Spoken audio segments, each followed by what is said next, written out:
Donald Trump just announced what could be the largest economic stimulus package in American history. We're talking about potentially $2 trillion in direct relief that could put money directly into your bank account within months. But here's the thing. This isn't your typical government handout. This package targets middle-class families, homeowners, and small business owners in ways we've never seen before. And if you're struggling with inflation, rising costs, or just trying to get ahead financially, this could change everything for you. Let that sink in. The man who's about to take office again is proposing something that dwarfs even the COVID relief packages. And it could affect you directly. I'll break down exactly who gets what, when you might see this money, and why some experts are calling this either brilliant or completely reckless. So stay with me. If this sounds like something that could impact your family's finances, hit that like button so more people can see this breakdown. Look, let's be honest about where we are right now. The average American family is spending about $700 more per month than they were 3 years ago just to maintain the same lifestyle. Housing costs have skyrocketed, groceries are through the roof, and despite what the official numbers say, most people are feeling the squeeze. Gas prices might have stabilized, but everything else keeps climbing. Your grocery bill, your insurance premiums, your utility costs. It's all adding up to a financial reality that's crushing middle-class families across the country. Trump's team has been watching this data closely, and they're betting that direct economic relief, not just policy changes, but actual cash in people's pockets, is what wins elections and fixes economies. They've seen how previous stimulus packages move the needle, and they want to go bigger this time. Here's what we know so far about this massive package. And I want to be clear, some of this is still being finalized, but the core elements are becoming clearer every day. First, direct payments to families. We're talking about $2,000 per adult and $1,000 per child for families making under $150,000 a year. That means a family of 4 could see $6,000 hit their account. But it doesn't stop there. There's a homeowner relief component that could provide up to $15,000 in tax credits for people who've been hit hard by rising mortgage rates. If you bought a home in the last 2 years when rates were low, but now you're struggling with property taxes and insurance costs, this is targeted at you. For small business owners, there's a provision for interest-free loans up to $100,000, plus extended tax deferrals that could free up serious cash flow. And here's the kicker. They're talking about making this retroactive to January 1st, which means if this passes, you could see money for the entire year, not just going forward. This is coming directly from Trump's transition team, working with key Republican leaders in both the House and Senate. The interesting thing is that they're positioning this not as government spending, but as economic investment. The argument they're making is simple. Put money directly into the hands of people who will spend it immediately, and you stimulate the entire economy from the bottom up. No bureaucracy, no complicated programs, just direct relief. Trump's economic advisors are pointing to data from the pandemic relief packages and saying, look, the direct payments worked. People spent that money, businesses stayed afloat, and the economy recovered faster than anyone predicted. But they're also learning from what didn't work. The Paycheck Protection Program had massive fraud issues.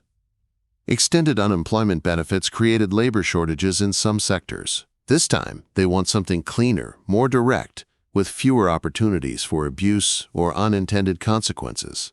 Here's where it gets interesting.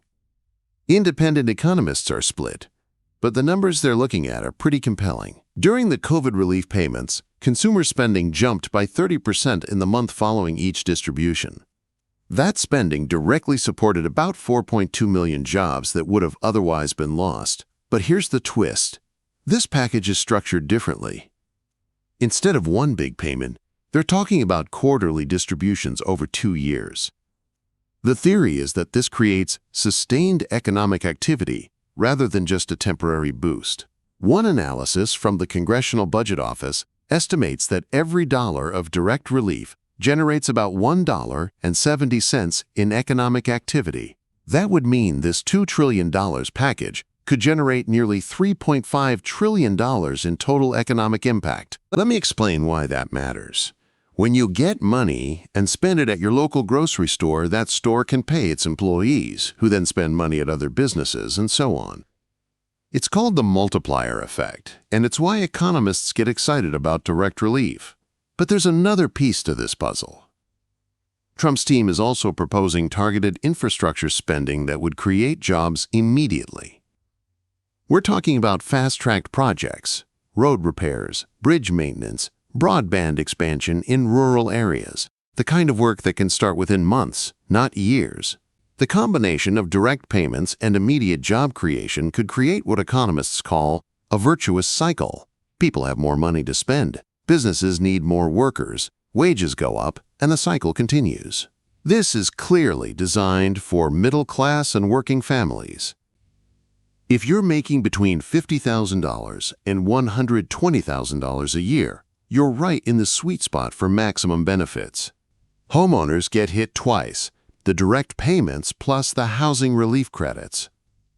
If you're a homeowner with kids, you could potentially see $20,000 or more from this package. Small business owners could see the biggest impact. The combination of interest-free loans and tax deferrals could provide the kind of cash flow that allows businesses to expand, hire more people, or just survive in this tough economy. Retirees on fixed incomes would get the direct payments, which could be huge for people whose savings have been crushed by inflation. Here's where it gets complicated. This much government spending has to be paid for somehow. Trump's team is saying they'll offset it with economic growth and spending cuts elsewhere. But economists are skeptical. Higher income earners, people making over $200,000, won't see direct benefits, and they might face higher taxes down the line to pay for this. Government programs could see cuts. If you're relying on federal programs for healthcare, education, or social services, those could be on the chopping block to make room for this spending. And there's the inflation risk. Putting this much money into the economy this quickly could drive prices up even further, which would hurt everyone, especially the people this package is supposed to help. Bond markets are already showing concern. Interest rates could rise if investors worry about government debt, which would make mortgages and loans more expensive for everyone. It's the kind of unintended consequence that could wipe out the benefits for many families. The timeline is aggressive. Trump wants this passed within his first 100 days, which means we could see the first payments as early as April. But that requires getting it through Congress. And even with Republican control, that's not guaranteed. Some fiscal conservatives are already pushing back on the size of this package. The real test will be whether moderate Republicans and any Democrats will support something this large. Trump's betting that the political pressure from constituents who want this relief will force Congress to act. If it passes, the logistics are actually pretty straightforward. The IRS already has the infrastructure from the COVID payments, so they could start distributing money within weeks of passage. Here's my take. This is pure political calculation meets economic policy. Trump knows that people judge presidents by how their bank accounts feel, not by what the stock market does or what unemployment numbers say. Whether it's good economics or not, it's brilliant politics. And if you're struggling financially right now, the politics might matter less than the reality of getting relief. Look, whether this package actually helps long-term or just kicks the can down the road, one thing is clear. Millions of Americans could see significant financial relief in the coming months. The question is whether this kind of direct government intervention is what the economy actually needs, or if we're just setting ourselves up for bigger problems later. Is this really going to help people like you build lasting financial security? Or is this just another way for politicians to buy votes with taxpayer money? Let me know what you think in the comments below, because how this plays out could determine not just the next 4 years, but the direction of American economic policy for decades to come.